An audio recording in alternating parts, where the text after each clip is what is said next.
Bundan əvvəl keçdiyimiz dərsin adı isə tabesiz idi. İndi isə tabelidir. Tabesizin neçə növ var idi? Tabesizin 6 növ var idi.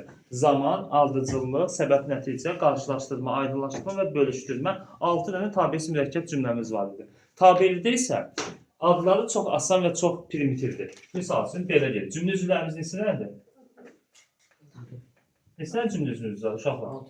6 dənə. 2 əsas, 3 köməkçi, 5 dənədir. 2 dənə də əlavə gələcək. Orada bu. Bir tane daha. Budaq cümlə. Xəbər. Budaq cümləsi. Təyin. Budaq cümləsi. Zərflik. Budaq cümləsi. Tamamlıq. Budaq cümləsi. Səbəb. Budaq cümləsi. Qarşılaşdırma. Qarşılaşdırma. Budaq cümləsi. Deməli, tabesiz mürəkkəb cümlənin 6 növü var idi və 6-sı da ardıcıllığı belə idi. Zaman, ardıcıllıq, səbəb nəticə, bölüşdürmə, aydınlaşdırma, qarşılaşdırma. Bu tabesiz mürəkkəb cümlə idi və bir cümlə o birisi cümlənin əlaqəsi yox idi. Tabeli mürəkkəb cümlə isə yenə biz qayıdıb cümlə üzvlərini təkrarlamalıyıq. Onsuz sintaktik təhlil zamanı bunu təkrarlayacaqsınız. İndi də eyni şeyi eləmək lazımdır. Adları bizə hər şeydir. Mübtədə budaq cümləsi, xəbər, təyin, zərflik, tamamlıq, səbəb nəticə və qarşılaşdırma. Və tabeli mürəkkəb cümlənin bir baş cümləsi var.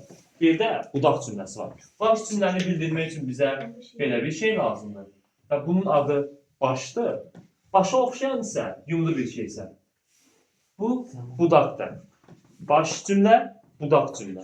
Bütün tabeli mürəkkəb cümlələrdə bir tərəfi baş olur, bir tərəfi baş olur. Budaq olur. İşlənmə ardıcıllığı belə olacaq. 1. Ya baş birinci gələcək, budaq ondan asılı olacaq. İkincisində isə ya budaq gələcək, ikinci baş işlənəcək. Yəni, tabeli mürəkkəb cümlənin işlədə bilmə qabiliyyətimiz iki cürdür. Ya birinci baş gələcək, budaq sonradır. İkinci də ya budaq birinci gələcək, baş sonradır. Oxun istiqamətinə diqqət yetirin. Testlərdə oxun istiqamətini fərqləndirə bilərlər ki, ox sanki buna doğru gəlir, yaxud da buradan buna doğru gəlir. Elə bir şey ola bilməz. Bütün oxlar həmişə başa yönəlməlidir. Yəni, budaqdan ox buna yönəlməlidir ki, istiqamət ona tərəf gəlsin. Baş cümləni necə tapırıq? Yəni, bax, bunun içərisinə nələr aiddir? Bunun içərisinə nələr aiddir? Baş cümlənin içərisində olması üçün bizə lazım olanlar bunlardır. Aydınlaşdırma, bir də səbəb bağlayıcılar. Harada ki, siz aydınlaşdırma və səbəb bağlayıcısını görürsünüzsə, bilin ki, söhbət baş cümlədən gedir. Harada ki, şərtlə güzəşti görürsünüzsə, bilin ki, burada budaq cümlədir. Bu nəyə oxşuyur hal-hazırda? İndiyə qədər öyrəndiyimiz bütün qaydaları yığıb bir yerə gətirir. Bəzi filmlərə baxıb, filmlərin sonunda bütün obrazlar hamısı gəlir, eyni yerə toplaşır və final bölümü çıxır. Azərbaycan dil qaydası da eynidir hal-hazırda. Bütün dil qaydalarımız gəldi. Bağlayıcıları gətirib, cümlə üzvlərini gətirib və finalı vurub. Çünki ən son qaydamız da budur. Bununla da sağollaşırıq. Deməli, biz bağlayıcıları keçəndə tabeli bağlayıcısını keçmişdik. Elə adından da gördüyünüz kimi 4 dənə bağlayıcımız var idi. Aydınlaşdırma, səbəb, şərt, güzəşt. Aydınlaşdırma və səbəb bağlayıcısını ona görə əzbərləyirdik ki, bağlayıcılarda. Tabeli mürəkkəb cümlədə baş cümləni yaxşı bilək deyə. Şərtlə güzəşti isə həmişə budaqda olur. Ayrılmaz bir ikilidir. Sadəcə aydınlaşdırmanın o iki bağlayıcısı var. Bəzi hallarda tullanıb bu tərəfə keçmə ehtimalı var. Onun da o tərəfə keçmə ehtimalı üçün nə zaman sualına cavab verilməlidir? Misal üçün, evə çatmışdım ki, yağış yağdı. Misal üçün, belə bir cümlə yazaq. Burada ki bağlayıcısını görürsünüz.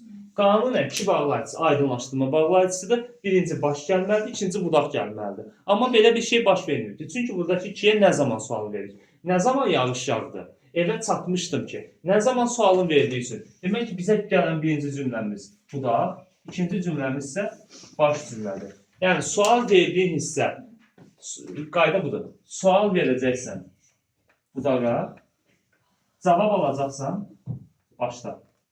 Heç vaxt başa sual verə bilmirsiniz. İstənilən bir yerdə sual verə bildiyiniz hissə budaqdır. Cavab aldığınız hissə başdır.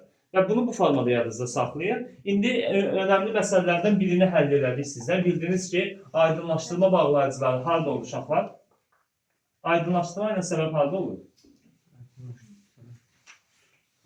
Baş cümlədə. Baş cümlədə.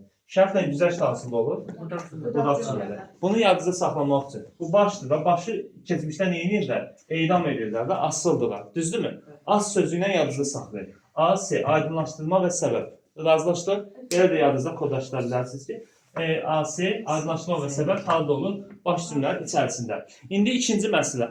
İndi cümlə çıxacaqsın qabağınıza. Orada nə aydınlaşdırma bağlayıcısı var, nə bölüşdürmə, nə şərt var, nə düzəltmə, heç biri yoxdur. Bəs necə tapa bilərik ikinci versiyamızı? İkinci versiyamız əvəzlik qəlibdir. Əvəzlik qəlib burada olacaq.